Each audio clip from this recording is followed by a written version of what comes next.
In today's video, I am going to teach you how to open an additional Pepperstone trading account. To begin, make sure you are already logged in to your Pepperstone Secure Client area. Once you are inside your account dashboard, look to the left-hand side of the screen. In the menu, click on Trading Accounts.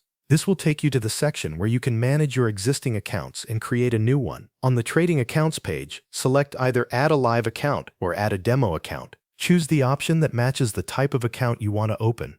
If you want to practice trading, select the Demo Account option. If you are ready to open another real trading account, select the Live Account option. After that, a new window will appear. In that window, click on Please, select a platform. You will then see the list of available trading platforms. Choose the platform you want to use for this additional account. Your options may include Pepperstone, which is their newer trading platform, as well as MetaTrader 4, MetaTrader 5, TradingView, or CTrader. Once you have selected your platform, move on to the Account Type field. Open the drop-down menu and choose the account type you prefer, such as Razor, if that is the one you want. Make sure you select the option that best fits your trading needs. If you are setting up a demo account, you will also need to choose a demo balance. Open the Balance drop-down menu and select the amount you want to use for practice trading. This step helps configure your demo environment before the account is created. Next, take a moment to review all of the account settings you have selected. Check the platform, account type, and if applicable, the demo balance.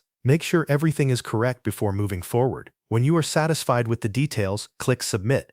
Pepperstone will then begin creating your additional trading account. This may only take a short moment, so wait for the process to complete. After the account has been created, return to the Trading Accounts page. Look through the list of accounts and confirm that your new account now appears there. This will let you know that the setup was successful and that your additional account is ready to use. Thanks for watching. That covers everything you need to know.